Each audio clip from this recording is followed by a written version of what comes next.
नमस्कार विद्यार्थी मित्रांनो. आजच्या या लेक्चर सिरीज मध्ये आपण संयुक्त पूर्व परीक्षा गट ब 2022 चा क्वेश्चन पेपर पाहणार आहोत.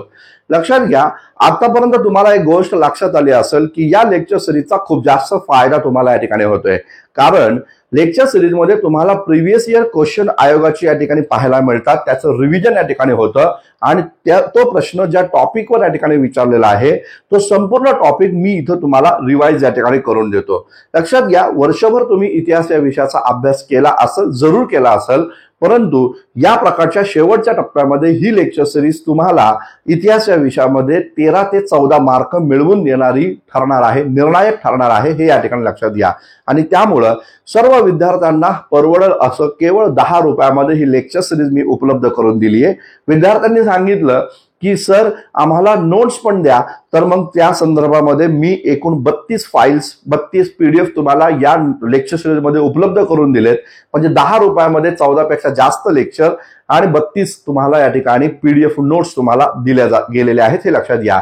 काही विद्यार्थी म्हणाले सर समाज सुधारक पण द्या, तर समाज सुधारक, निवडक समाज सुधारकांच्या नोट्स पण मी तुम्हाला या लेक्चर सिरीज मध्ये दिलेले आहेत.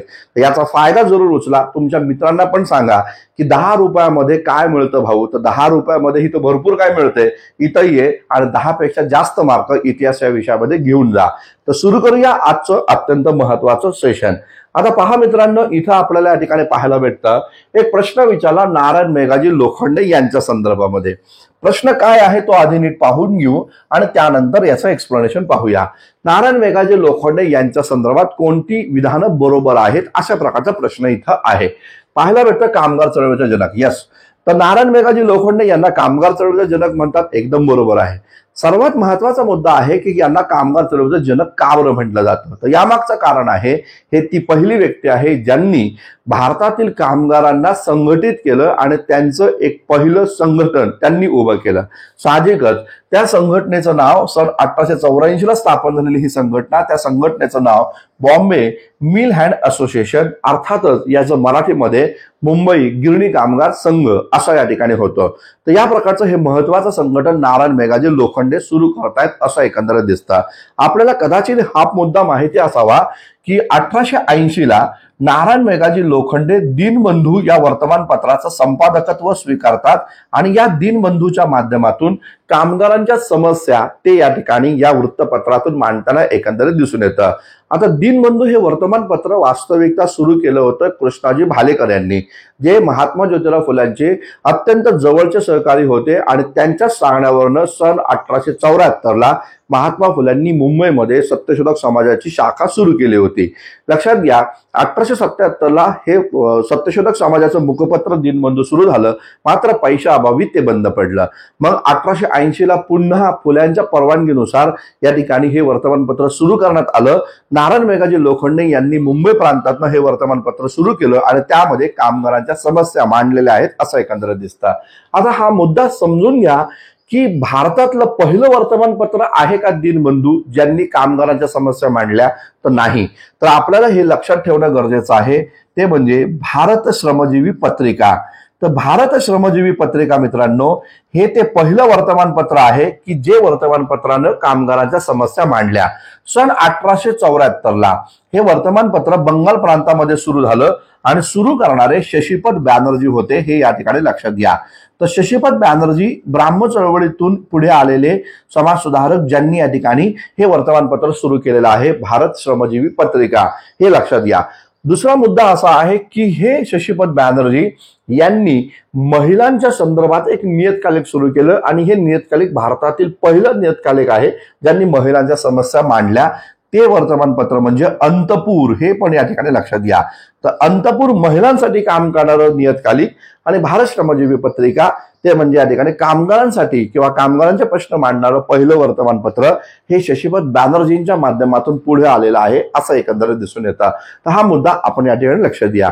आता लक्षात घ्या मित्रांनो की नारायण मेघाजी लोखंडे 1884 ला बॉम्बे मिल हँड असोसिएशन स्थापन करतात आणि 1890 साली ते मुंबईच्या रेस्कोस मैदानामध्ये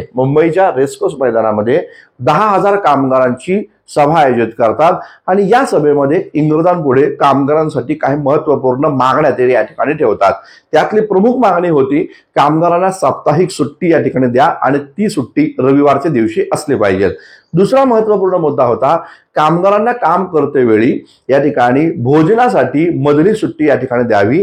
साधारणतः तो अर्धा तासाची सुट्टी त्यांना ती मिळावी या प्रकारची भूमिका मांडली.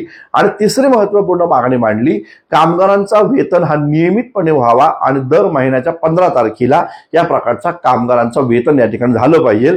हा एक महत्वपूर्ण मुद्दा तिथे या ठिकाणी मांडल्याचं एकंदरीत पाहायला भेटतं. तर या प्रकारचे महत्वपूर्ण मुद्दे त्यांनी या रेसकोर्सच्या मैदानामध्ये मांडले आणि पुढे आपल्याला पाहायला भेटतं यांच्या या योगदानामुळे 1891-1892च्या दरम्यान हा दुसरा फॅक्टरी ऍक्ट या ठिकाणी तयार झालेला आहे. हे लक्षात घ्या. सेकंड फॅक्टरी ऍक्ट, दुसरा या ठिकाणी कामगार कायदा हा निर्माण करण्यात आला 1891-92च्या दरम्यान. हे लक्षात घ्या. मुद्दा बघा काय आहे. युपीएससीने एकदा प्रश्न आयोगाने विचारला होता युपीएससीनं की कामगार चळवळीचे जनक नारायण मेघाजी लोखंडे यांना म्हणतात. पहिलं विधान आणि दुसरं विधान होतं यांच्या कार्यामुळे पहिला फॅक्टरी ऍक्ट बनला. तर नाही मित्रांनो, पहिला फॅक्टरी ऍक्ट हा सोराबजी शापूरजी बेंगोली यांनी सरकारला जे पत्र पाठवलं होतं त्या आधारावर रिपनच्या काळामध्ये 1881ला पहिला फॅक्टरी ऍक्ट बनला. पण नारायण मेघाजी लोखंडे यांच्यामुळे दुसरा फॅक्टरी ऍक्ट बनलेला आहे. हे या ठिकाणी लक्षात घ्या. मग दुसरा फॅक्टरी ऍक्टचं वैशिष्ट्य काय, तर दुसऱ्या फॅक्टरी ऍक्ट मध्ये मधली सुट्टी मंजूर झाली, 1 ते 1.5 हा विश्रांतीचा कालखंड असणार आहे. त्याचबरोबर साप्ताहिक सुट्टी या ठिकाणी द्यायला संमत या ठिकाणी करण्यात आली. कामगारांचे कामाचे तास या ठिकाणी निश्चित करण्यात आले. जे बाल कामगार आहेत 7 ते 14 वयोगटातले त्यांच्यासाठी 6.5 तासापेक्षा जास्त या ठिकाणी काम नकोय. 0 ते 7 वयोगटातील मुलांना कामावर ठेवू नये आणि 7 ते 14 वयोगटातील मुलांसाठी 6.5 पेक्षा जास्त कामाचे तास या ठिकाणी नसावी. या प्रकारची भूमिका इथं मांडलेली आहे. ज्या महिला आहेत त्या महिलांना 11 तासापेक्षा जास्त काम या ठिकाणी देऊ नये अशा प्रकारचा पण मुद्दा इथे या ठिकाणी मांडल्याचं एकंदरीत दिसून येतं. साप्ताहिक सुट्टी रविवारची या ठिकाणी केली गेली. आता पहा, जेव्हा साप्ताहिक सुट्टीचा मुद्दा आला तेव्हा टिळकांसारख्या राष्ट्रीय पुढाऱ्यांनी नारायण मेघाजी लोखंडे यांच्यावर टीका केली होती. ते म्हणाले की रविवारी सुट्टी कामगारांना काय चर्चमध्ये जाण्यासाठी हवी आहे का.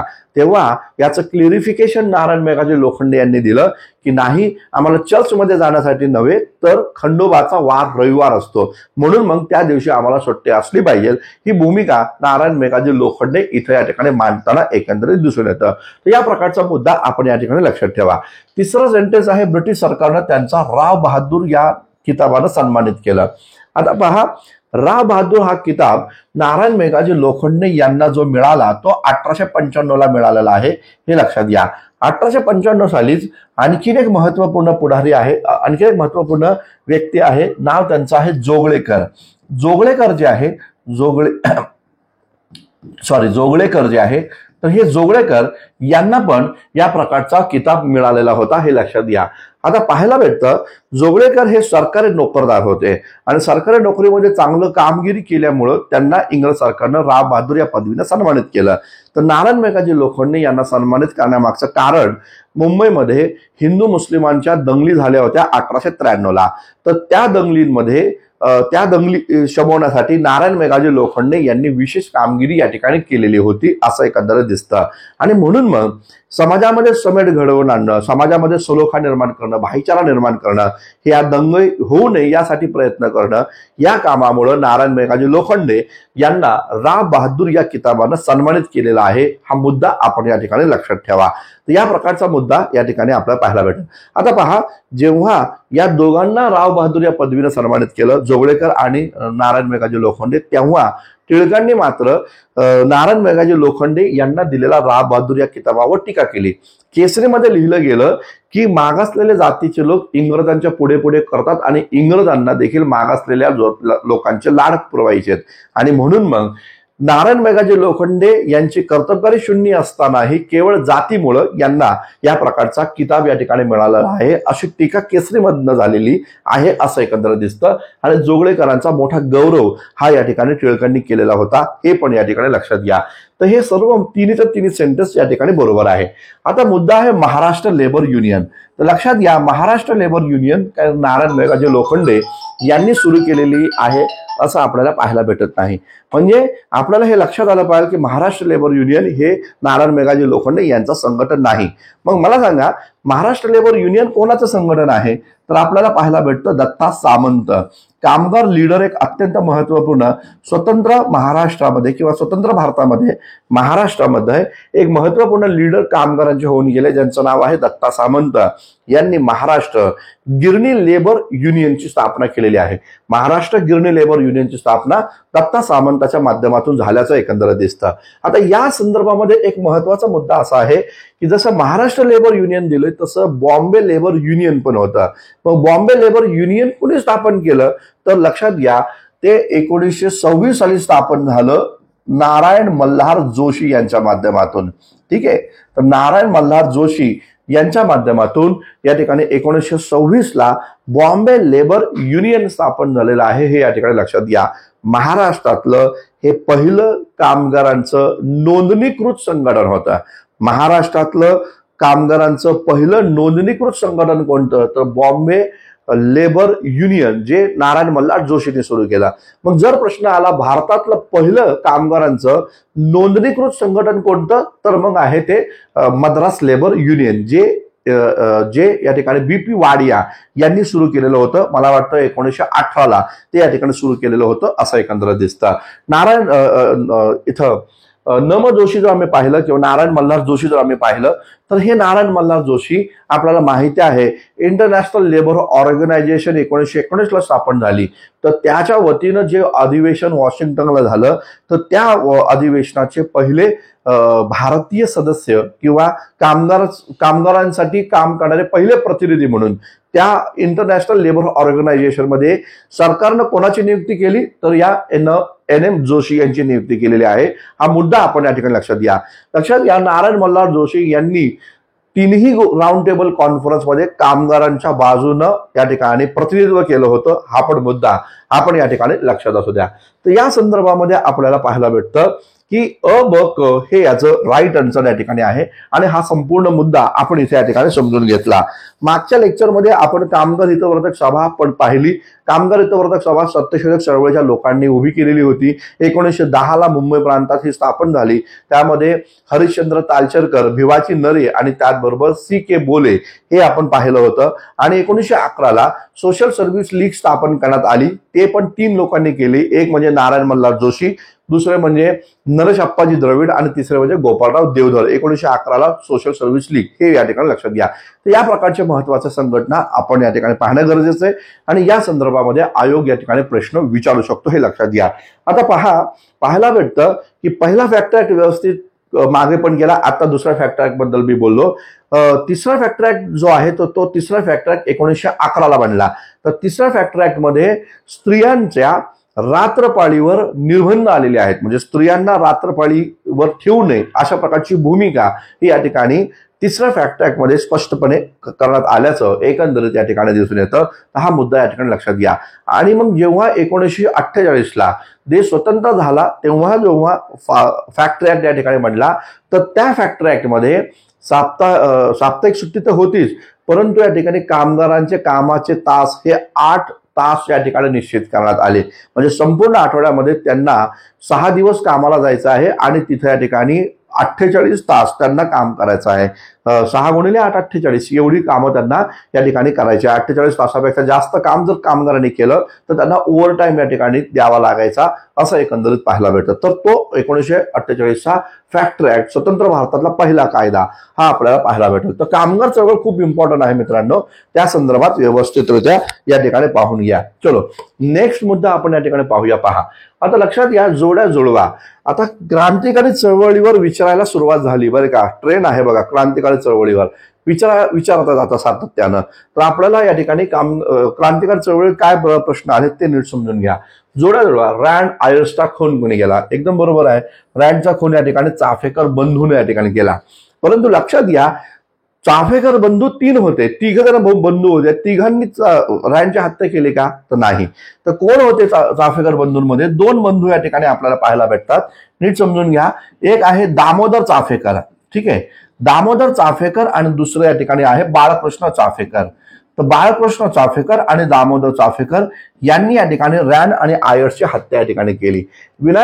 वासुदेव चाफेकर एक होते, तर वासुदेव चाफेकर आणि त्यांचा मित्र महादेव रानडे यांनी द्रविड बंधूची हत्या केलेली आहे, हे लक्षात घ्या. द्रविड बंधूमुळे दामोदर चाफेकर आणि बाळकृष्ण चाफेकर यांचा माग इंग्रजांना मिळाला आणि फितूर झालेल्या या द्रविड बंधूंची हत्या वासुदेव चाफेकर आणि त्याचबरोबर महादेव रानडे यांनी केलेलं आहे, हे या ठिकाणी लक्षात घ्या. तर ठीक आहे, चाफेकर बंधू. आता बघा, पहिलं जर आम्ही पाहिलं तर चौथं आपल्याला इथे या ठिकाणी दिसते. चलो, अभिनव भारत हे संघटन कोणाचं आहे आपल्या सर्वांना माहिती आहे, याला काही वेगळं सांगायची गरज नाही. विदा सावरकर 1904 साली अभिनव भारत हे संघटन उभे करतात. आता अभिनव भारताच्या संदर्भामध्ये काय महत्वाचे मुद्दे या ठिकाणी मागे पण आपण पाहिलं, इथे पण या ठिकाणी थोडंसं सांगेल मी. जोसेफ मॅझनी, ज्यानं या ठिकाणी इटली जे आहे ते इटलीला स्वतंत्र या ठिकाणी केलं होतं आणि त्यासाठी त्यांनी यंग इटली नावाचं संघटन उभं केलं होतं. यंग इटलीच्या माध्यमातून कशा प्रकारे क्रांतीचा लढा तिथं उभारला या संदर्भामध्ये भारतात 3 महत्वाचे लोक काम करत होते. एक म्हणजे लाला लजपत राय. लाला लजपत राय यांनी जोसेफ मॅझनीचं चरित्र हे उर्दूमध्ये भाषांतरित केलं. दुसरे होते सुरेंद्रनाथ बॅनर्जी. संपूर्ण भारतभर जोसेफ मॅझनी बद्दलची माहिती भारतीयांना पोहोचवण्यासाठी त्यांनी भाषणं दिलेली आहे. आणि तिसरं म्हणजे या ठिकाणी शिवरामपंत परांजपे. काळ या वर्तमानपत्रामध्ये त्यांनी जोसेफ मॅझनी बद्दल या ठिकाणी लिखाण केलेलं आहे, असं एकंदरीत दिसतं.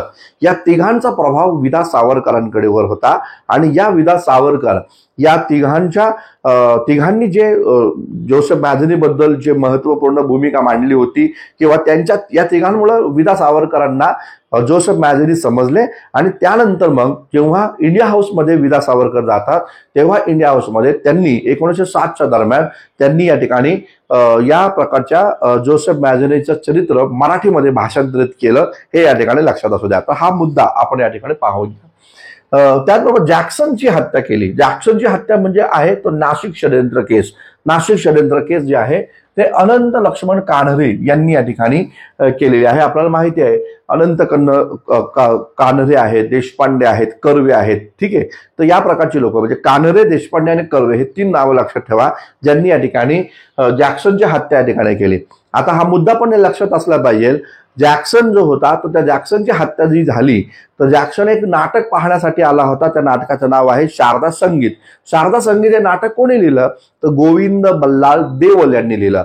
लक्षात घ्या मित्रांनो, शारदा संगीत हे जे नाटक या ठिकाणी आहे, या नाटकाला शारदा संगीत हे जे नाटक आहे तर ह्या नाटकाचं एक वैशिष्ट्य आहे, हे नाटक सामाजिक प्रश्न मराठीतून मांडणारं पहिलं नाटक आहे, ठीक आहे.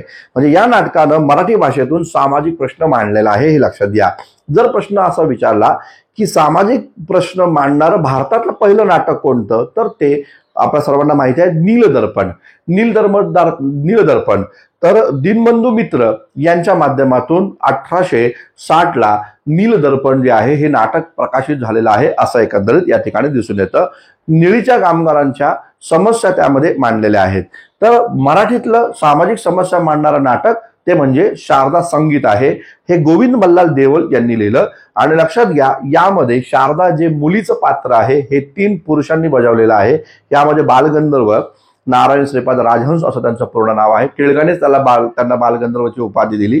भालचंद्र पेंढारकर एक या ठिकाणी आपल्याला पाहायला भेटतात आणि विष्णुपंत पानगीस, भालचंद्र पेंढारकर आणि त्याचबरोबर बालगंधर्व हे 3 जण शारदेचं पात्र त्यामध्ये या ठिकाणी करत होते, असं एकंदरीत या ठिकाणी पाहायला भेटतं. तर हा मुद्दा आपण या ठिकाणी लक्षात घ्या.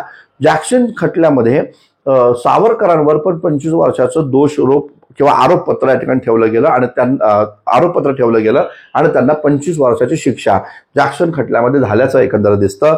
तर पॅरिसमधनं सावरकरांनी अनंत लक्ष्मण कान्हरे यांना रिव्हॉल्वर पाठवलं होतं आणि त्याच रिव्हॉल्वरनं जॅक्सनची हत्या या ठिकाणी करण्यात आली होती, हे या ठिकाणी लक्षात घ्या.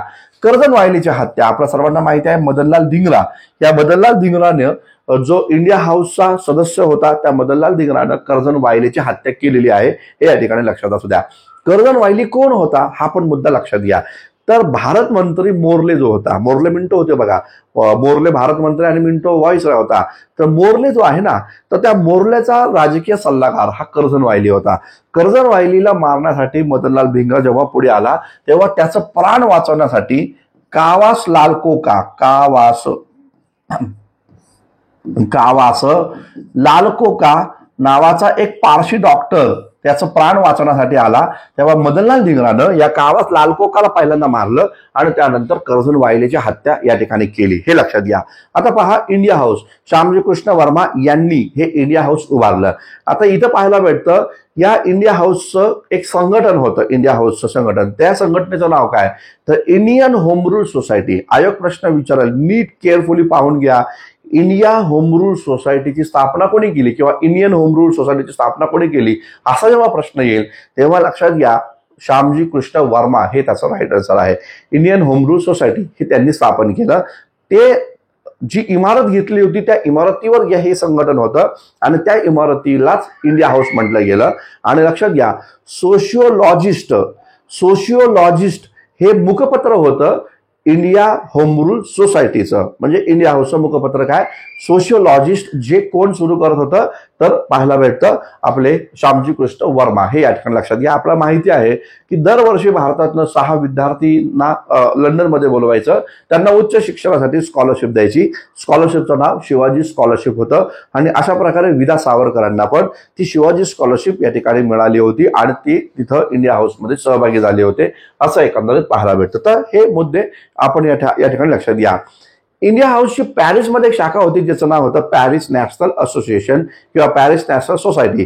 तर पॅरिस नॅशनल सोसायटीची स्थापना कोणी केली, तर मॅडम भिकाजी कामा, सरदार सिंह राणा आणि मुंचरशाह गोदरेज, सरदार सिंह राणा, ज्यांना SR राणा म्हटलं जातं, आणि त्याचबरोबर मॅडम भिकाजी कामा, या तिघांनी पॅरिस इंडियन सोसायटीची स्थापना केल्याचं एकंदरीत पाहायला भेटतं पॅरिसमध्ये. आणि या पॅरिस इंडियन सोसायटीच्या माध्यमातून जर्मनीमध्ये जी स्टुटगार्ट आहे, तर त्या स्टुटगार्टमध्ये स्वातंत्र्याचा झेंडा समाजवादी परिषदेमध्ये फडकवण्याचं काम हे मॅडम भिकाजी कामा यांनी केलेलं होतं. हे मुद्दे आपण मागे पाहिलेले आहेत. आता पहा, या प्रश्नासंदर्भामध्ये आणखीन काही महत्वाचे मुद्दे मला तुम्हाला इथे या ठिकाणी सांगायचे आहेत. रँडच्या वधाच्या संदर्भामध्ये तर प्रश्न तिथं विचारले जाण्याची शक्यता या ठिकाणी नाकारता येत नाहीये. तर पाहूया काय महत्वपूर्ण मुद्दे आहे. आपल्याला पाहायला भेटतं की रँडची हत्या करण्यात आली तेव्हा या ठिकाणी गोंद्या आला रे आला अशा प्रकारची समयसूचक घोषणा या ठिकाणी करण्यात आली होती. रँड कोण होता, आयोस्ट कोण होता, हे सगळं बॅचमध्ये सांगितलेलं आहे. प्लेगच्या समस्या संदर्भात हे सगळे मुद्दे सांगितले. इथं मी काय रिव्हिजनमध्ये ते या ठिकाणी रिपीट करणार नाही. पण लक्षात घ्या, टिळकांचे एक अत्यंत जवळचे सहकारी होते, ज्यांचं नाव होतं नातू. तर त्या नातूंना या रँडच्या हत्येमध्ये दोषी ठरवून त्यांना या ठिकाणी देश निष्कासितांची शिक्षा दिली गेली. म्हणजे देशातून त्यांना तडीपार या ठिकाणी करण्यात आलं. परिणाम असा झाला, लोकमान्य टिळकांनी केसरीमधनं लिखाण केलं, सरकारचं डोकं ठिकाण्यावर आहे काय आणि राज्य करणे म्हणजे सूड उगवणे नव्हे. कारण इंग्रज सरकार दामोदर चाफेकर आणि बाळकृष्ण चाफेकर यांचा शोध घेत होते आणि पुण्यातल्या पेठांमध्ये राहणाऱ्या प्रतिष्ठित लोकांची ते झाडाझडती घेत होते. आणि म्हणून मग इंग्रज सरकारच्या विरोधात लेख लिहिले, सरकारचे डोके ठिकाण्यावर आहे काय आणि राज्य करणे म्हणजे सूड उगवणे नव्हे, अशा प्रकारचे अग्रलेख या ठिकाणी लिहिले. त्यावेळेचा टाइम्स ऑफ इंडिया त्या वर्तमानपत्रानं टिळकांवर आरोप केले की टिळक पण या प्रकारच्या हत्येमध्ये सहभागी आहे, हे या ठिकाणी लक्षात घ्या. आणि म्हणून मग पाहायला असं भेटतं की टिळकांवर पण या प्रकरणामध्ये संशयित आरोपी म्हणून गुन्हा दाखल केला गेला आणि टिळकांना न्यायमूर्ती स्ट्रॅची त्यावेळेस होते, त्यांनी या ठिकाणी 18 महिन्याचा तुरुंगवास या ठिकाणी दिलेला आहे, हे या ठिकाणी लक्षात घ्या. टिळकांचे वकील त्यावेळेस या ठिकाणी दावर हे आपल्याला होते, असं एकंदरीत दिसून येतं. इथं पाहायला भेटतं, रँडच्या हत्येनंतर दामोदरपंत चाफेकरांनी आपले जे सहकारी आहेत खंडेराव साठे, तर या खंडेराव साठे यांच्या मार्फत टिळकांना निरोप पाठवला होता. खंडेराव साठे यांच्या माध्यमातून टिळकांना निरोप पाठवला होता. निरोप असा होता, गणेश खिंडीतील गणपती पावला. ठीक आहे, तर गणेश खिंडीमध्ये तिथं हत्या झाली आणि म्हणून तिथं गणेश खिंडीतील गणपती पावला अशा प्रकारचं त्यांनी या ठिकाणी निरोप पाठवला होता. हे सिद्ध या ठिकाणी झालं, म्हणून टिळकांना अटक या ठिकाणी करण्यात आली. परत एकदा लक्षात घ्या, रँडची हत्या चाफेकर बंधूंनी केली, मात्र ते प्रत्यक्ष हत्या करणारे दामोदर चाफेकर आणि बाळकृष्ण चाफेकर होते. तर इथं पाहायला भेटतं द्रविड बंधू, जे द्रविड बंधू चाफेकर क्लबशी संबंधित होते ते इंग्रज सरकारला फितूर झाले. गणेश द्रविड आणि रामचंद्र द्रविड हे दोघं जण, आणि म्हणून मग यांची हत्या ही वासुदेव चाफेकर आणि महादेव रानडे यांनी केली. कृपा करून इथं न्यायमूर्ती रानडे समजू नका. न्यायमूर्ती रानडे यांचं पूर्ण नाव काय? महादेव गोविंद रानडे आहेत. यांचं नाव काय? महादेव विनायक रानडे आहेत. हे लक्षात असू द्या. हे वेगळे आहेत, हे चाफेकर क्लबशी संबंधित, त्या रानड्यांचा आणि यांचा काही संबंध नाही. तर या प्रकारचं आपल्याला या ठिकाणी पाहायला भेटतं. आता या संदर्भात एक थोडं कठीणातला कठीण प्रश्न काय येऊ शकतो तो लक्षात घ्या.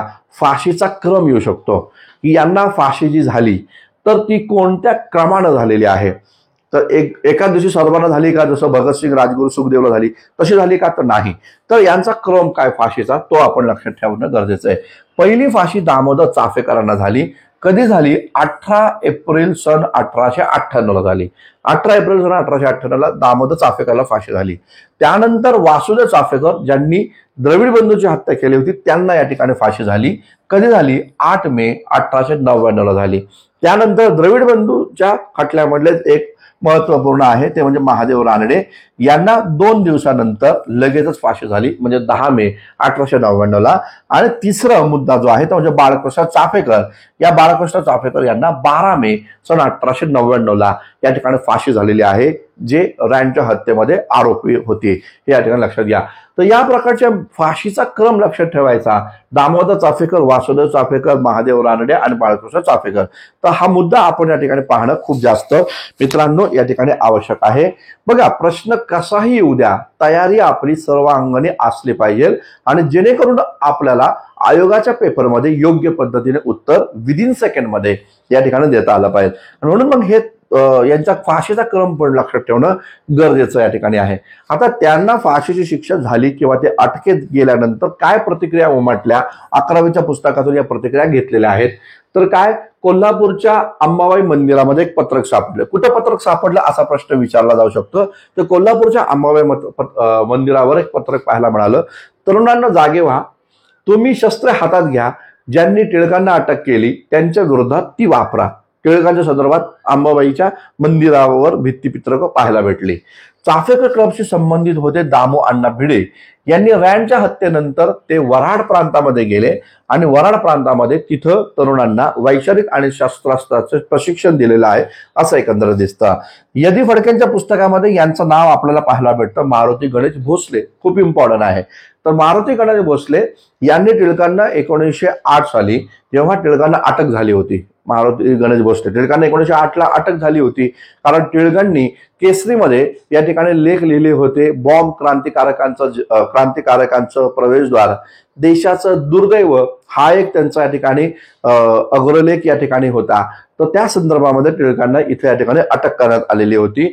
आणि मग इथं पाहायला भेटतं न्यायमूर्ती दावरनं टिळकांना इथे या ठिकाणी शिक्षा दिलेली आहे असं एकंदर दिसतं. इथं टिळकांना 6 वर्षाचा तुरुंगवास मंडलाच्या तुरुंगात झालेला आहे असं एकंदर दिसतं. तर मग इथं हा जो मारुती गणेश भोसले जो आहे त्यानं या ठिकाणी पंढरपूरमध्ये बॉम्ब बनवण्याचं प्रशिक्षण केंद्र उभारलं आणि तिथं या ठिकाणी तरुणांना ते प्रशिक्षण द्यायला सुरुवात केलेली आहे असं एकंदर दिसतं. तर क्रांतिकारी चळवळीत रँडच्या हत्येसंदर्भात हे महत्वाचे मुद्दे आपण इथे या ठिकाणी पाहिले. पुढचा महत्वाचा मुद्दा आपण या ठिकाणी पाहूया. तिसरा प्रश्न जो आहे तो आपल्याला इथे या ठिकाणी पाहायचा आहे. तर पहा, इथं आपल्याला पाहायला भेटतं की तिसरा प्रश्न काय आहे, खालील विवरणानुसार व्यक्ती ओळखा.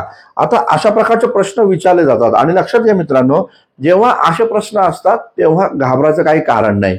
कारण लक्षात घ्या की 4 सेंटेन्स मधनं एक तरी माहिती असतं. अभ्यास करणाऱ्या मुलांना एक तरी उत्तर माहिती असतं 4 सेंटेन्स मध्ये. सगळं माहिती नसतं ते चालतंय, पण एक तरी माहिती असतं.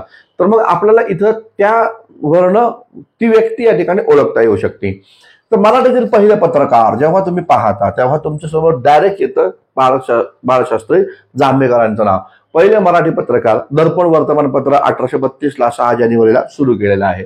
अक्कलकोट युवराजचे ते या ठिकाणी शिक्षक होते, एकदम बरोबर आहे. मराठी वर्तमानपत्राचे जनक मानले जातं दर्पणच्या माध्यमातून. परत नीट समजून घ्या, दर्पणच्या माध्यमातून विधवा पुनर्विवाहाचा पुरस्कार त्यांनी केला. स्त्री शिक्षणाची चळवळ त्यांनी उभारण्याची भूमिका घेतली. समुद्र पार करून मुलांनी आता शिक्षण घेतलं पाहिजे ही पण भूमिका त्यांनी इथं मांडलेली आहे असं एकंदरीत दिसतं. विदेशी लोकांच्या विद्या त्याचं अध्ययन आपल्या मुलांनी करायला हवं ही भूमिका पण ते मांडताना एकंदरीत दिसून येतं. तर दर्पण हे खूप महत्वाचं वृत्तपत्र आहे आणि म्हणून दर्पणमध्ये स्त्री शिक्षणाचा पुरस्कार केल्यामुळे बाळशास्त्री जांभेकरांना स्त्री शिक्षणाचे पहिले पुरस्कर्ते म्हणून या ठिकाणी संबोधलं जातं हे या ठिकाणी लक्षात घ्या. आणि स्त्रियांसाठी पहिली स्वतंत्रपणे शाळा सुरू करणारे महात्मा ज्योतिराव फुले आहेत हे पण या ठिकाणी लक्षात घ्या. तर या प्रकारचे आपल्याला या ठिकाणी पाहायला भेटतं. कुलाबा वेधशाळेचे ते संचालक या ठिकाणी राहिलेले आहेत, एकदम बरोबर आहे. तर ह्या सगळ्या मुद्दे जे आहेत हे या ठिकाणी जांभेकरांशी संबंधित आहे. जांभेकर हे पहिले असिस्टंट प्रोफेसर आहेत, लक्षात घ्या. भारतातले पहिले असिस्टंट प्रोफेसर हे बाळशास्त्री जांभेकर आहे. आणि पहिले शिक्षक कोण आहेत? नारोजी फर्दुंजी.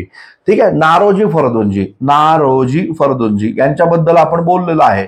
नारोजी फर्दुंजी हे आपल्याला पाहायला भेटतात जेव्हा तुमचं हे सुरू झालं एल्फिस्टन विद्यालय सुरू झालं. त्या विद्यालयामध्ये पहिले शिक्षक म्हणून नारोजी फर्दुंजी तिथं पहिले भारतीय या ठिकाणी आहे. आणि इथं पाहायला भेटतं की त्यानंतर असिस्टंट प्रोफेसर म्हणून 1834 बाळशास्त्री जांभेकर या ठिकाणी एल्फिस्टन महाविद्यालयामध्ये काम करताना दिसतात. हे ती पहिली व्यक्ती आहे ज्या व्यक्तीनं एशियाटिक रिसर्च या पत्रातून लिखाण केलेलं आहे.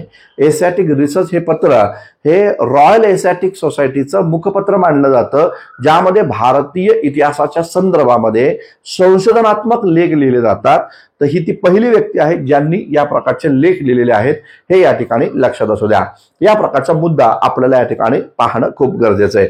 जांभेकरांच्या संदर्भामध्ये आणखीन काय, तर जांभेकर ती व्यक्ती या ठिकाणी आहे ज्या व्यक्तीनं ज्ञानेश्वरी मराठी मध्ये ज्ञानेश्वरी जी आहे मुद्रित स्वरूपात भारतीयांसाठी उपलब्ध करून दिली. तर मुद्रित स्वरूपातील ज्ञानेश्वरी ही या ठिकाणी जांभेकरांनी भारतीयांना उपलब्ध करून दिली. आणि त्याचबरोबर शून्यलब्धी या नावाचं महत्वपूर्ण ग्रंथ देखील जांभेकरांचं या ठिकाणी आहे. जांभेकर संशोधक वृत्तीची या ठिकाणी आहे आणि बनेश्वरमध्ये ते जेव्हा संशोधन करायला गेले होते तिथंच त्यांचं निधन झालेलं आहे. लक्षात घ्या, जांभेकरांना फारसं आयुष्य लाभलं नाही. सन 1846 त्यांचं निधन झालेलं आहे. शेषाद्री प्रकरणामध्ये त्यांना प्रायश्चित्त घ्यावं लागलेलं होतं, हा पण मुद्दा लक्षात घ्या. आणि शेषाद्री प्रकरणामध्ये होरपळल्यामुळं त्यांनी भूमिका घेतली, सामाजिक सेवा करा मात्र तारतम्य बाळगून करा, सामाजिक भान ठेवून या ठिकाणी करा, ही भूमिका घेतली. जांभेकरांबद्दल आणखीन काय बरं डिटेलमध्ये पाहिले आपण बघा, पण रिपिटेशन होते हरकत नाही. तर native general library, Bombay native general library सुरू केलेली आहे यांनी. आणि त्या बॉम्बे नेटिव्ह जनरल लायब्ररीचे अध्यक्ष त्यांनी भाऊदाजी लाड यांना केलेलं होतं. नेटिव्ह जनरल लायब्ररीचे चळवळ पुढे पाहायला भेटतं लोकहितवादी आणि त्याचबरोबर न्यायमूर्ती रानडे चालवतात. पुणे नगर वाचन मंदिर लोकहितवादी 1848 सुरू करतात. तिलाच पुणे नेटिव्ह जनरल लायब्ररी म्हटलं जातं. आणि नंतर मग पुण्यातल्या सर्व लायब्ररींना एकत्र करून पुणे ग्रंथकार सभा आयोजित केली जाती हिराबागमध्ये पुण्यातल्या, आणि त्यालाच अखिल भारतीय साहित्य संमेलन म्हणून संबोधलं गेलं, ज्याचे अध्यक्ष न्यायमूर्ती रानडे या ठिकाणी आहेत हे या ठिकाणी लक्षात घ्या. समाज सुधार खूप इंटरेस्टिंग आहे, पण ते इंटरेस्टिंग पद्धतीने शिकलं पाहिजे. एकमेकांवर डिपेंड असणारे समाज सुधारक किंवा एकत्र अशी साखळी आहे ती जोपर्यंत लक्षात येत नाही तोपर्यंत समाज सुधारक असे वर्ण जातात डोक्यावरनं. तर लक्षात घ्या या प्रकारचे मुद्दे. आता बघा, आपल्याला हे माहिती असणं पाहिजे. बघा, हे सगळं आपण पाहिले, दादाभाई नौरोजींबद्दल बोलले, भाऊदाजींबद्दल बोलले, शंकर शेठ यांच्याबद्दल पण बोलले, रिपीट करणार नाही. पण असे काही महत्वाचे मुद्दे जे आपल्याला या शेवटच्या आठवड्यामध्ये डोक्यात ठेवणं गरजेचं आहे. मग ते कोणते मुद्दे आहेत, तर हा मुद्दा आपल्याला या ठिकाणी लक्षात ठेवायचा. आता बघा, कोणकोणत्या संस्थानाशी कोण समाज सुधारक संबंधित आहे, तर बाळशास्त्री जांभेकर पाहायला भेटतं. पहा, बाळशास्त्री जांभेकर अक्कलकोट संस्थांच्या युवराजचे शिक्षक आहे. जांभेकर अक्कलकोट संस्थांच्या युवराजचे शिक्षक आहे, हा मुद्दा लक्षात घ्या. लोकहितवादी रतलाम संस्थांचे दिवाण होते. रतलाम संस्थांचे दिवाण या ठिकाणी कोण आहे, लोकहितवादी आहे. त्याचबरोबर दादोबा पांडुरंग तरखटकर जावरा संस्थांच्या नवाबाचे शिक्षक होते. दादोबा पांडुरंग तरखडकर यांना पण राव बहादूर या पदवीने सन्मानित केलं गेलं, हे लक्षात घ्या. पहा, जगन्नाथ शंकरशेठ 1835ला जस्टिस ऑफ पीस मिळाला. त्याचबरोबर जांभेकरांना कधी मिळाला, तर जांभेकरांना 1840ला जस्टिस ऑफ पीस मिळाला. दादोबा पांडुरंग तरखडकर जर पाहिलं, दादोबा पांडुरंग तरखडकर यांना जस्टिस ऑफ पीस नाही, तर राव बहादूर या किताबानं सन्मानित करण्यात आलं, हे या ठिकाणी लक्षात घ्या. आणि लोकहितवादी जे आहेत ना, त्यांना राव बहादूर पण आहे आणि जस्टिस ऑफ पीस पण आहे, हे मुद्दे या ठिकाणी लक्षात ठेवा. न्यायमूर्ती रानडे जर आम्ही या ठिकाणी पाहिलं, तर अक्कलकोटचे कारभारी होते, अक्कलकोट संस्थानाचे कारभारी आहेत, हे लक्षात घ्या. आणि कोल्हापूर संस्थानाचे न्यायाधीश या ठिकाणी आहेत, हे पण या ठिकाणी लक्षात घ्या. लक्षात घ्या, ब्राह्मणाच्या चळवळ जेव्हा तुम्ही पाहता ना, तेव्हा हे मुद्दे माझ्या लेक्चर्समध्ये आलेले आहेत. ते काय, 1895ला कोल्हापूर संस्थानामध्ये पहिला मराठा मुलगा जो MA शिक्षण पूर्ण केलं, त्याचं नाव होतं भास्करराव जाधव. भास्करराव जाधवांना कोल्हापूरच्या राजश्री शाहू राजांनी 1895ला कोल्हापूरचा सहाय्यक सरसोबा म्हणून नियुक्त केलं. पहा, असा मराठा व्यक्ती की ज्याचे पिढ्यानपिढ्या घरामध्ये कोण शिकलं नव्हतं आणि एवढ्या मोठ्या संस्थानाचा कारभार कोणी पाहिला नव्हता, शेतकऱ्याचा मुलगा भास्करराव जाधव, तर त्या व्यक्तीला सहाय्यक सरसोबा नियुक्त केलं. म्हणून न्यायमूर्ती रानडे नाराज झाले आहेत आणि त्यांनी सांगितलं की हा व्यक्ती, तुम्ही ज्याला कसल्या प्रकारचा वांशिक परंपरा नाही ह्या कारभार पाहण्यामध्ये, तर या व्यक्तीला तुम्ही ठेवलंय पदावर, तर तुमच्या कोल्हापूर संस्थानाला ही एवढी वाईट वेळ आली का, अशा प्रकारची भूमिका मांडली. त्या शाहूराजांनी यांचं काय ऐकलं नाही, परंतु सहाय्यक सरसोबा या पदावर भास्करराव जाधवांना या ठिकाणी पुढं ठेवलेलं आहे, असं एकंदरीत दिसतं. आपल्याला माहिती आहे, सत्यशोधक समाजाचे कोल्हापूरच्या शाखेचे अध्यक्ष पण भास्करराव जाधव या ठिकाणी आहेत. आणि कुलकर्णी निळामृत मुकुंदराव पाटलांनी लिहिलं बघा, कुलकर्णी निळामृत, तर त्या कुलकर्णी निळामृतची प्रस्तावना भास्करराव जाधवांनी या ठिकाणी घेतलेली आहे. आपल्याला माहिती आहे, ते किंग एडवर्ड प्रकरण झालं बघा, त्या किंग एडवर्ड प्रकरणामध्ये भास्करराव जाधव आणि अण्णासाहेब लठ्ठे यांच्यावर आरोप ठेवले गेले की त्या किंग एडवर्डच्या पुतळ्याला डांबर तुम्हीच या ठिकाणी फासलं, म्हणून हे भूमिगत पण या ठिकाणी राहिलेले आहेत, असं एकंदर दिसतं. भास्करराव जाधव हे पुढे जाऊन लक्षात घ्या, जस्टिस पार्टी जी आहे ना, तर त्या जस्टिस पार्टीमध्ये सहभागी होतात आणि जस्टिस पार्टीच्या वतीनं दुसऱ्या राऊंड टेबल कॉन्फरन्समध्ये हे भास्करराव जाधव या ठिकाणी सहभागी होतात. हा पण महत्वाचा मुद्दा आपण इथं या ठिकाणी लक्षात ठेवणं गरजेचं. NG चंदावरकर, न्यायमूर्ती चंदावरकर मोस्ट इम्पॉर्टंट आहे, इंदोर संस्थानचे प्रधानमंत्री म्हणून नियुक्त झालेले होते. इंदोर संस्थानचे प्रधानमंत्री चंदावरकर 1900ला जेव्हा या ठिकाणी अधिवेशन आय थिंक सो लाहोरमध्ये या ठिकाणी झालं होतं, तर नीट चेक करा तुम्ही परत एकदा, तर लाहोर मधल्या या 1900, हे साल इम्पॉर्टंट आहे, साल बरोबर आहे, लाहोर आहे की नाही ते थोडं चेक करून पहा. तर चंदावरकर हे पहिलं मराठी व्यक्ती जी काँग्रेसची अध्यक्ष बनली. 1885ला काँग्रेस स्थापन झाली, 15-16 वर्षानंतर इथं पाहायला भेटतं पहिल्यांदा मराठी व्यक्तीला इथं या ठिकाणी अध्यक्ष बनवलं, ते NG चंदावरकर होते, हे लक्षात असू द्या. आपल्याला माहिती असेल, राष्ट्रीय सामाजिक परिषद स्थापन झाली. राष्ट्रीय सामाजिक परिषदेमध्ये या रानडेंचं निधन 1901ला झालं. त्यांच्या निधनानंतर NG चंदावरकर हे राष्ट्रीय सामाजिक परिषदेचे कार्यवाहक होते, हे लक्षात असू द्या. NG चंदावरकर पुढे आपल्याला पाहायला भेटतात, डिप्रेस क्लास मिशन जे आहे ना, तर त्या डिप्रेस क्लास मिशनचे अध्यक्ष होते. 1906ला डिप्रेस क्लास मिशन स्थापन केलं. कोणी स्थापन केलं, तर वीरा शिंदेंनी स्थापन केलं. तर वीरा शिंदेच्या डिप्रेस क्लास मिशनचे या ठिकाणी अध्यक्ष कोण आहेत, तर या ठिकाणी NG चंदावरकर आहे. डिप्रेस क्लास मिशन लक्षात घ्या, मुंबईमध्ये स्थापन झालं आणि हे लक्षात घ्या 1912ला ते पुण्यामध्ये या ठिकाणी स्थलांतरित झालं. 1912ला जेव्हा पुण्यामध्ये स्थलांतरित झालं, तेव्हा पुणे शाखेचे अध्यक्ष शिवराम जानबा कांबळे होते, हे लक्षात घ्या. आणि यावेळी जी सभा आयोजित झाली, त्या सभेचे अध्यक्ष RG भंडारकर होते, हे पण या ठिकाणी लक्षात घ्या. पुढे 1920 साली 2021ला वीरा शिंदे आता डिप्रेस क्लासचं काम थांबून शेतकऱ्यांच्या चळवळीकडे जातात. तेव्हा मग शिवराम जानबा कांबळे आणि वालचंद हिराचंद कोठारी, वारा कोठारी म्हटलं जातं, वारा कोठारी, तर त्या वारा कोठारी जे आहे, तर त्या वारा कोठारी या दोघांनी मिळून अस्पृश्य उद्धारक मंडळी 1921ला स्थापन केली आहे. हा पण मुद्दा आपण इथं या ठिकाणी लक्षात ठेवणं गरजेचं आहे. तर या प्रकारचे महत्वाचे मुद्दे मी तुम्हाला इथे या ठिकाणी सांगितले. चलो नेक्स्ट आपण पाहूया. पहा, 14 प्रश्न आहे, कोणत्या राष्ट्रीय सभेच्या अधिवेशनात 2 गट पुन्हा एकत्र आले? 2 गट पुन्हा एकत्र आले असं इथं म्हटलेलं आहे. आता जेव्हा अशा प्रकारे म्हणतात बघा, पूर्वी काय विचारलं जायचं, कोणत्या अधिवेशनात फूट पडली. जर प्रश्न नीट वाचला नाही तर प्रश्न मार्क हमखास चुकणार आहे, प्रश्न हमखास चुकणार आहे. त्यामुळं जरी 60 मिनिटाचा पेपर असला आणि त्याच्यामध्ये 100 प्रश्न रीड करून ते टिक करायचे असले तर देखील मी तुम्हाला हे सांगेल, प्रश्न छान पद्धतीनं व्यवस्थितपणे वाचणं गरजेचं आहे. मग जर तुम्ही फक्त 2 गट हे केलं तर एकत्र आलं, जर वाचलं नाही तर 2 गटावर तुम्ही लगेच म्हणता सुरू अधिवेशन पटकन उत्तर देता, तर हे चूक होतं. लक्षात घ्या, मार्क इथं जातात. हुशार तुम्ही सगळे आहात पण तुम्ही चलाक नाहीये.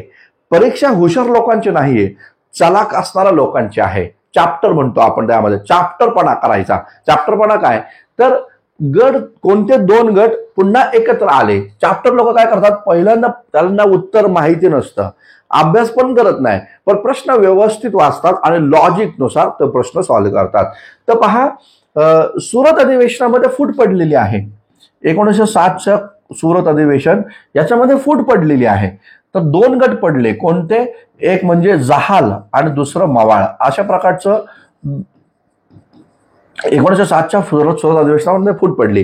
रासबिहारी घोष हे अध्यक्ष होते, लक्षात घ्या. आणि हे 2 गट एकत्र आले कधी तर ते लखनौच्या अधिवेशनामध्ये.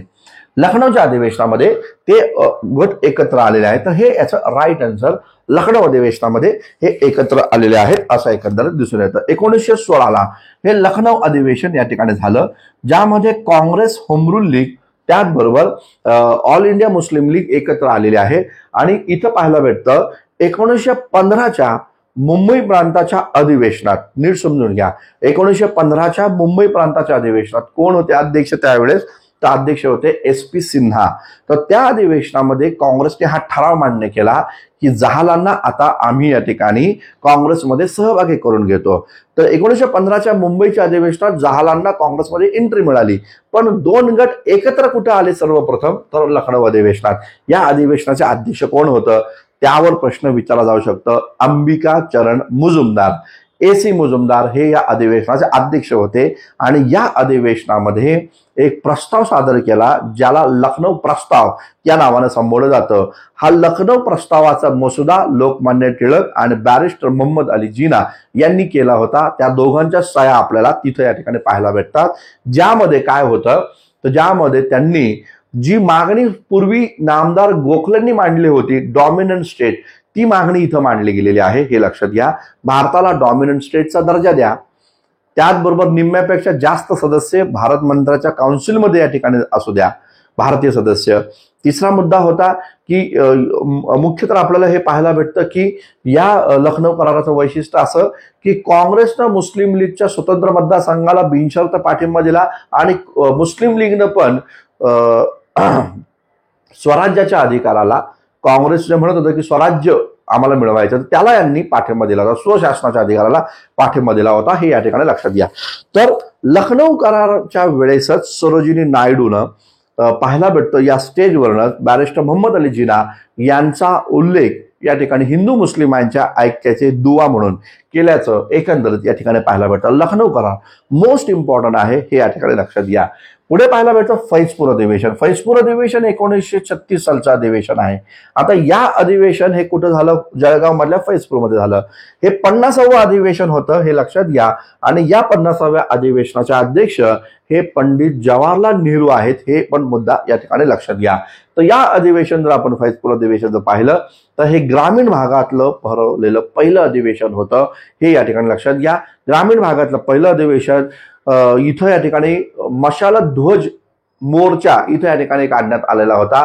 पाहायला भेटतं गोकुळदास तेजपाल संस्कृत पाठशाला जिथं पहिलं काँग्रेस अधिवेशन झालं, तिथून जळगाव पर्यंत हातामध्ये ध्वज मशाल मोर्चा ज्याला म्हणू शकतो ते या ठिकाणी चालवलं गेलं. आणि मग तिथं पाहायला भेटतं तिथं पंडित जवाहरलाल नेहरू त्यांनी तिथं ती मशाल मोर्चा पेटवली, जी समोर मशाल होती ती पेटवली आणि मग तिथं भाषणाला सुरुवात केलेली आहे असं एकंदर दिसतं. तर फैजपूर अधिवेशनाचं एक आणखी एक वैशिष्ट्य, जो अखिल भारतीय शेतकरी परिषद आयोजित झाली होती लखनौला, नीट समजून घ्या. 1936ला लखनौला अखिल भारतीय शेतकरी परिषद आयोजित झाली होती. त्या परिषदेचे अध्यक्ष स्वामी सहजानंद सरस्वती होते. स्वामी सहजानंद सरस्वती होते त्याचे अध्यक्ष. त्या अधिवेशनात शेतकरी प्रस्तावाचा ठराव मांडला होता आणि शेतकऱ्यांची कर्ज रद्द करा या प्रकारची भूमिका घेतली होती, जमीनदारी व्यवस्था रद्द करा ही भूमिका घेतली होती, तो शेतकरी प्रस्तावाला मंजुरी फैजपूर अधिवेशनात दिली गेली होती. हा मुद्दा इथे या ठिकाणी लक्षात घ्या. या प्रकारचं अलाहाबाद अधिवेशन आपण पाहिलं, अलाहाबादला खूप सारी अधिवेशनं या ठिकाणी झालेली आहेत. मला वाटतं काँग्रेसचं 4थं अधिवेशन 1888 ला झालं, जे अलाहाबादला झालं. पहिलं मुंबई, दुसरं कलकत्ता, तिसरं मद्रास, चौथं अलाहाबाद. या अधिवेशनाचे अध्यक्ष जॉर्ज युले होते. ठीक आहे, जॉर्ज युले हे पहिले अध्यक्ष आहेत. इंग्रज व्यक्ती जो पहिला अध्यक्ष आहे जॉर्ज युले, हे पण या ठिकाणी लक्षात घ्या. तर याचा राईट आन्सर काय आहे तर लखनौमध्ये 2 गट एकत्र आले. आता मुद्दा काय लक्षात घ्या. मला सांगा, काँग्रेसमध्ये फक्त हीच फूट होती का जहाल मवाळ? तर नाही, काँग्रेसमध्ये अजून एक फूट होती. काँग्रेसमध्ये मित्रांनो अजून एक फूट होती आणि ही फूट होती फेरवादी आणि नाफेरवादी. ठीक आहे, फेरवादी आणि त्याचबरोबर नाफेरवादी, ज्याला इंग्रजीमध्ये चेंजर्स अँड नो चेंजर्स असं म्हटलं जातं.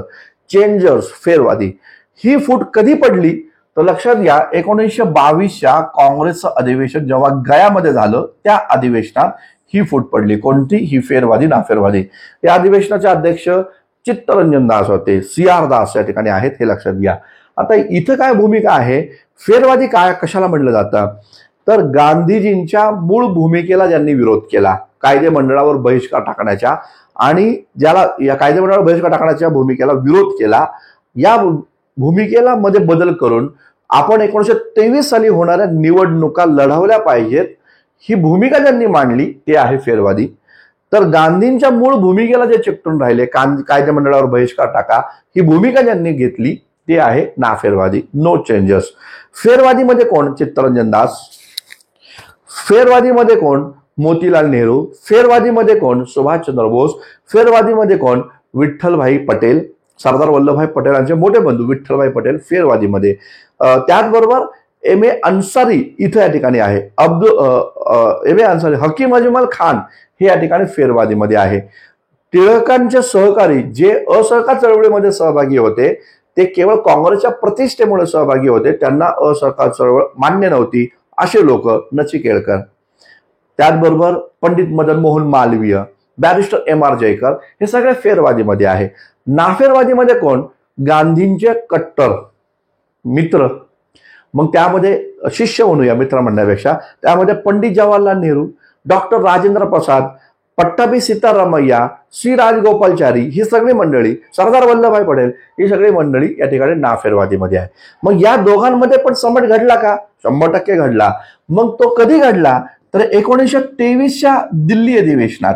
ठीक आहे, फेरवादी आणि नाफेरवादी यांच्या समेट घडला गेला 1923च्या दिल्ली अधिवेशनात. मग याचे अध्यक्ष कोण होते तर मौलाना अबुल कलाम आझाद अध्यक्ष होते. आणि या अधिवेशनामध्ये तिथं अनाऊन्स केलं गेलं, जरी काँग्रेस निवडणुका लढवणार नसले तरी देखील स्वराज्य पक्ष जो नव्यानं स्थापन झालेला आहे, जो फेरवाद्यांनी स्थापन केला, त्या स्वराज्य पक्षाला नाफेरवाद्यांनी पाठिंबा द्यावा आणि ज्यांना शक्य असेल त्याने निवडणूक पण त्या पक्षातून लढवावी, या प्रकारची भूमिका घेतली. तर हे समेट दिल्लीमध्ये या ठिकाणी झालेलं आहे, हे लक्षात घ्या.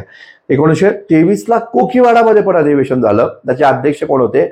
मौलाना मोहम्मद अली जोहार. 1924च्या अधिवेशनाचे अध्यक्ष कोण होते तर बेळगावमध्ये झालं, ते म्हणजे महात्मा गांधी जे आहेत ते अध्यक्ष होते. 1924च्या बेळगाव अधिवेशनामध्ये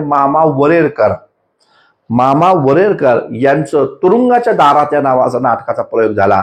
आणि लक्षात घ्या, तुरुंगाच्या दारात हे नाटक अस्पृश्यांच्या मंदिर प्रवेशाच्या संदर्भात होतं, हे पण या ठिकाणी लक्षात असू द्या. 1925च्या कानपूर अधिवेशनाचे अध्यक्ष सरोजिनी नायडू आहे. तर या प्रकारचे महत्वाचे मुद्दे आपण इथे या ठिकाणी पाहिले. काँग्रेस अधिवेशन कोणती करायची ते मी मागच्या लेक्चर्स मध्ये या ठिकाणी घेतलेलं आहे, सांगितलेलं आहे, त्यामुळे रिपीट करत नाहीये. 5वा प्रश्न घेऊन थांबूया.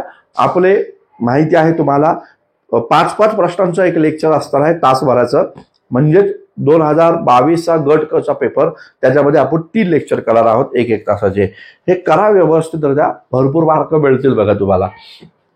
1928 मध्ये पहिल्या अखिल बंगाल विद्यार्थी परिषदेचे अध्यक्ष कोण आहे? अखिल बंगाल विद्यार्थी परिषदेचे अध्यक्ष कोण आहे? आता नीट समजून घ्या. असे जेव्हा प्रश्न येतात तेव्हा आपल्या डोक्यामध्ये काय असते? बंगाल. का बरं? कारण आपण खूप जास्त विभाजनवादी आहोत. नीट समजून घ्या आपली मानसिकता काय आहे. विद्यार्थी मित्रांनो समजून घ्या आपली मानसिकता काय आहे. आपली विभाजनवादी मानसिकता आहे. जेव्हा एखाद्या दलित प्रश्न विचारला जातो, दलितांबद्दल प्रश्न विचारला जातो, उदाहरणार्थ जात्यच्छेदक निबंध कोणी लिहिला, पहा काय मी म्हणतोय, जातच्छेदक निबंध कोणी लिहिला, तेव्हा आपली मानसिकता दलित आहे आणि म्हणून आपल्याला वाटतं डॉक्टर बाबासाहेब आंबेडकर हे विधान बरोबर असेल. पण लक्षात घ्या जातच्छेदक निबंध हा विदा सावरकरांनी लिहिलेला आहे. जेव्हा प्रश्न हा एक विचारतो की महार वतन रद्द कोणी केली, आपल्या डोक्यात असतं डॉक्टर बाबासाहेब आंबेडकर. पण हे लक्षात घ्या महार वतन रद्द करण्यासंदर्भात शाहू राजांची भूमिका या ठिकाणी आहे. तर हे लक्षात आपलं या ठिकाणी असलं पाहिजे. तर यासारखे जे प्रश्न येतात ना मित्रांनो ते थोडेसे दिशाभूल करणारे असतात. म्हणून मी तुम्हाला हेच सांगतो की आपली मानसिकता विभाजनवादी आहे. आपण जातीत समाजात धर्मात विभागलेला आहोत, तशा प्रकारे आपण प्रांतात पण विभागलेला आहोत. रिजनलिझम हे या ठिकाणी एक दुर्दैव आपलं या ठिकाणी राहील की आपण स्वतः रिजनलिझम मध्ये अडकलो आणि आपण राष्ट्रीय चळवळीतल्या पुढाऱ्यांना पण रिजनलिझम मध्ये अडकून टाकण्याचा प्रयत्न या ठिकाणी करतो. आणि म्हणून मग या प्रश्नामध्ये लक्षात घ्या काय होतं बघा, या प्रश्नामध्ये आपल्याला बंगाल दिसत नाही. सॉरी, या प्रश्नामध्ये आपल्याला बंगाल दिसतं फक्त, कारण आपण रिजनलिझम आहोत. रिजनलिझमवर जास्त आपला फोकस असतो आणि म्हणून बंगाल आपण इथं कॉन्सन्ट्रेट करतो, याकडे कॉन्सन्ट्रेट करत नाही. सालावर वर्षावर नाही कॉन्सन्ट्रेट. तर बंगाल विद्यार्थी परिषदेचे अध्यक्ष कोण, ठीक आहे, अखिल बंगाल विद्यार्थी परिषदेचे अध्यक्ष. मग या पर्यायामध्ये आपलं काय होतं बघा, प्रॉब्लेम कुठे, आपलं माइंडसेट काय. मग या पर्यायामध्ये आपण बंगाली बाबू शोधण्याचा प्रयत्न करतो. बंगाल कुठं आहे यामध्ये बंगाली बाबू शोधायचा प्रयत्न करतो. मग बंगालचे कोण कोण आहे, तर देवेंद्रनाथ टागोर आणि रवींद्रनाथ टागोर हे बंगाली बाबू आहेत. मग एखादा हुशार विद्यार्थी, ज्याने हुशार कोणाला म्हणतो, ज्याने अभ्यास केलेला असतो, ज्याने वाचन केलेलं असतं त्याला हुशार म्हणतो. पहा, तर हुशारांचं काम नाही तर चलाक लोकांचं काम आहे. पहा, तर देवेंद्रनाथ टागोर हुशार विद्यार्थी काय करतो, देवेंद्रनाथ टागोर हे तर ब्राह्मो चळवळीचे कार्यकर्ते, 1844च्या दरम्यानचा त्यांच्याबद्दल वाचलंय कुठेतरी देवेंद्रनाथ टागोरांबद्दल आहे ना. पुढे जाऊन मग त्याच राजाराम मोहन रायांच्या संबंधित नाव ऐकलेले आणि इथं तर 1920 त्यामुळे हे नसाल, पण बंगाल हे डोक्यामध्ये आहे बरं का, त्यामुळे हे नसाल. मग त्यामुळे याच्यावर काट मारतो. रवींद्रनाथ टागोर, यस रवींद्रनाथ टागोर असू शकतं बरं का. मग रवींद्रनाथ टागोर बंगाली आहेत, मग ते बंगालवर येतं. रवींद्रनाथ टागोरांचं निधन कधी झालं, 1944-45च्या दरम्यान त्यांचं या ठिकाणी निधन झालेलं आहे. आता त्यामुळं आपण रवींद्रनाथ टागोरांवर उत्तर या ठिकाणी मारतो. लक्षात ठेवा मित्रांनो, ही चूक राहते आपली. आता प्रश्न काय आहे, अखिल बंगाल विद्यार्थी परिषद. आता मला सांगा विद्यार्थी परिषद आहे, मग त्यावेळेस विद्यार्थ्यांचा नेता हा म्हातारा माणूस असेल का, विद्यार्थ्यांचा नेता हा वयोवृद्ध व्यक्तीला केलं जातं का, तर नाही. तर विद्यार्थ्यांचा नेता कोणाला बनवलं जातं, तर तरुण लिडरशिप जो आहे, जो तरुण आहे अशा तरुणांना या ठिकाणी विद्यार्थी नेता बनवलं जातं. आजच्या राजकारणामध्ये पण पहा, म्हातारा माणसाला विद्यार्थी परिषदेचा अध्यक्ष नाही करत, तरुणांना केलं जातं. तर अखिल बंगाल विद्यार्थी परिषदेचे अध्यक्ष होते. मग आता इथं आपल्याला या ठिकाणी पाहायला भेटतं तरुण व्यक्ती आहे. मग त्या काळामध्ये म्हणजे कोणता काळ, 1928चा काळ. 1928चा काळ म्हणजे सायमन कमिशनचा काळ, बरोबर आहे. गेसिंग कसं करायचं बघा, 1928चा काळ म्हणजे सायमन कमिशनचा काळ. मग सायमन कमिशनच्या काळात कोणते काँग्रेस अंतर्गत 2 तरुण लिडरांचा उदय झाला होता. एक सुभाषचंद्र बोस आणि दुसरे पंडित जवाहरलाल नेहरू. या दोघांचा उदय यामध्ये झालेला होता.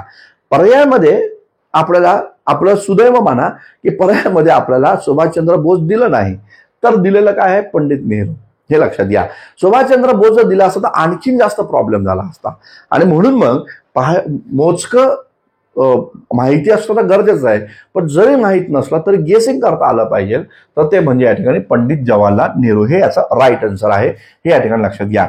तर नेहरू आपल्याला या ठिकाणी पाहायला मिळतात. 1928ला ते या ठिकाणी त्यांची लिडरशिप पुढे आलेली आहे. 1929ला तर नेहरू लाहोर अधिवेशनाचे अध्यक्ष राहिलेले आहेत. 1929ला लाहोर अधिवेशनाचे अध्यक्ष आहेत. इथं पाहायला भेटतं 1928ला कलकत्त्यामध्ये अधिवेशन झालं बघा. 1928ला कलकत्त्यामध्ये अधिवेशन झालं आणि त्या अधिवेशनाचे अध्यक्ष होते मोतीलाल नेहरू. आणि त्याच अधिवेशनामध्ये युथ काँग्रेसची स्थापना झाली, समजतंय का. त्याच अधिवेशनामध्ये 28व्या कलकत्ता अधिवेशनामध्ये युथ काँग्रेसची स्थापना झाली आणि त्या युथ काँग्रेसचे अध्यक्ष कोणाला केलं होतं? कार्यकर्ते हो, युथ काँग्रेसचे अध्यक्ष जवाहरलाल नेहरूंना बनवलं होतं, हे लक्षात घ्या. मग त्याच युथ काँग्रेसच्या व्यक्तीला अखिल बंगाल विद्यार्थी परिषदेचं अध्यक्ष बनवलं होतं, हे या ठिकाणी लक्षात असू द्या. इथं जर अखिल भारतीय विद्यार्थी परिषद नाही लिहू शकणार आयोग, इथं अखिल भारतीय विद्यार्थी परिषद नाही लिहू शकणार. कारण अखिल भारतीय विद्यार्थी परिषद एक संघटनच आहे विद्यार्थ्यांचं, पण ते 1936चं आहे.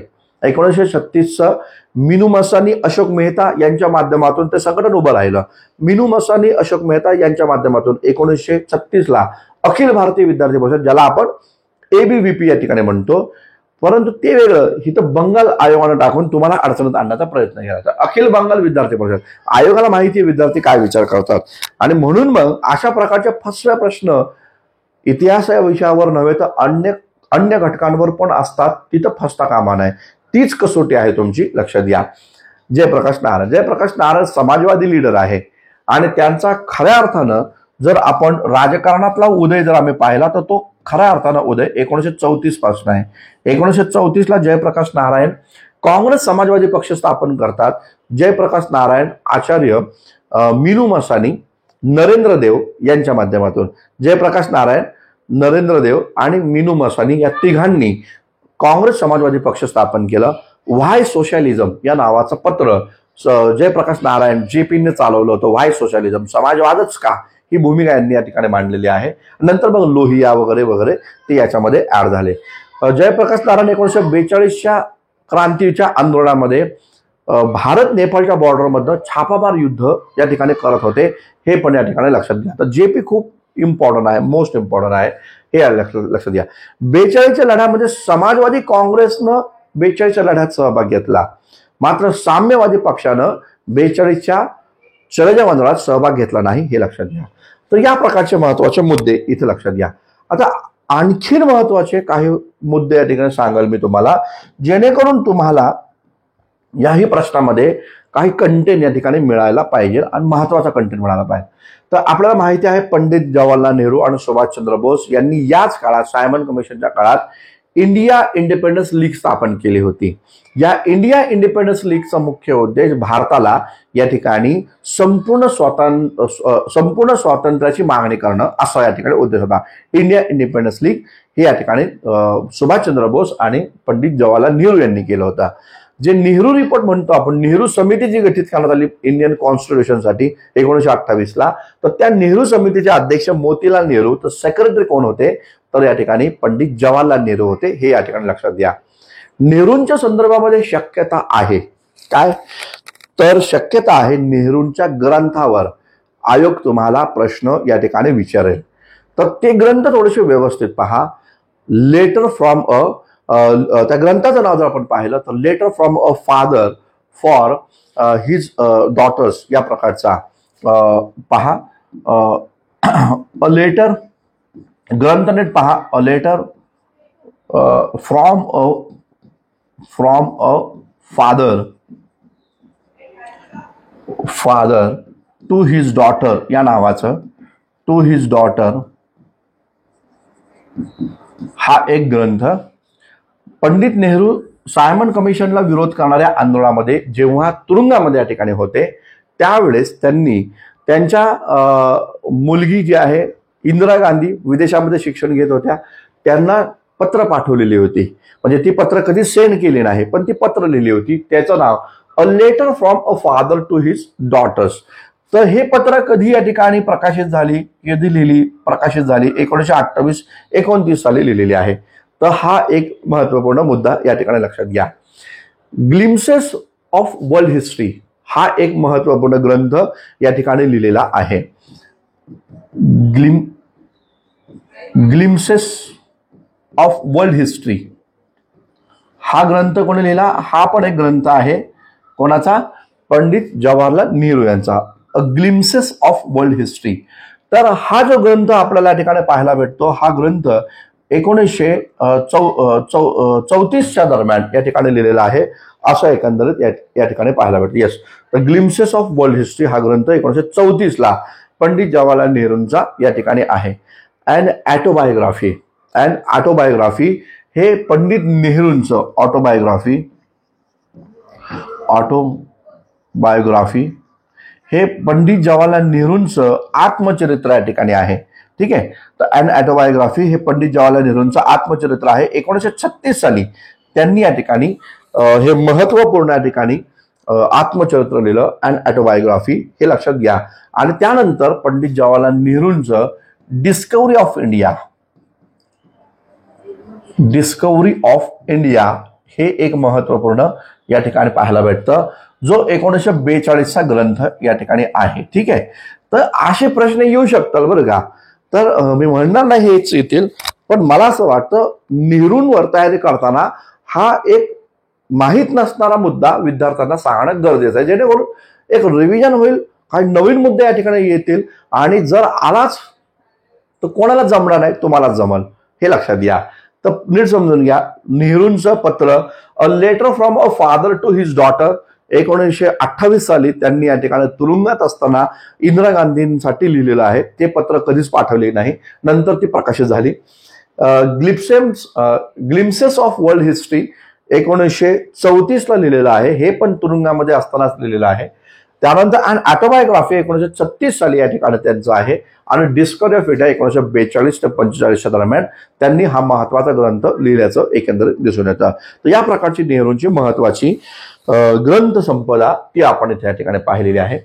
जेपीबद्दल मी या ठिकाणी सांगितलं तुम्हाला, जेपी जे आहे त्यांचं व्हाय सोशलिझम आहे, आणि त्याचबरोबर काँग्रेस समाजवादी पक्ष त्यांनी स्थापन केलेला आहे, तो एक महत्वपूर्ण. रवींद्रनाथ टागोर यांच्या संदर्भामध्ये आपल्याला माहिती आहे. शिवाजीर दीक्षा लिहिलेला आहे पहा. शिवाजीर दीक्षा कोणाचा आहे? शिवाजीर दीक्षा तर आपल्याला पाहायला भेटतं पळुसकर जे आहे ना, सखाराम गणेश पळुसकर जे आहे, तर त्यांचं या ठिकाणी आपल्याला पाहायला भेटतं, ज्यांनी पहिल्यांदा या ठिकाणी शिवाजी जयंती बंगाल प्रांतामध्ये केली. तर त्यांनी शिवाजीर दीक्षा हे काव्यसंग्रह लिहिलं. त्या काव्यसंग्रहामध्ये टागोरांची कविता आहे शिवाजी महाराजांच्या संदर्भामध्ये, हे पण या ठिकाणी लक्षात घ्या. टागोर एक मोठे कवी आहेत, हे आपल्याला पाहायला भेटतं. तर या प्रकारचे 5 प्रश्न आपण इथे या ठिकाणी पाहिलेले आहेत. यानंतरचे प्रश्न जे आहेत ते पटकन मी तुम्हाला या ठिकाणी उपलब्ध करून देईल. व्यवस्थितरित्या पहा. 10 रुपयाच्या बॅचमध्ये तुम्ही मोठ्या प्रमाणात विद्यार्थ्यांना आपल्या आणा, जेणेकरून सर्वांना फायदा होईल. हिस्ट्रीमध्ये मार्क मिळत नाही हे समीकरण बदलावून टाकायचं आहे, आणि त्यामुळे ही बॅच मी तुमच्यासाठी केलेली आहे. थांबूया आपण. धन्यवाद. Thank you very much.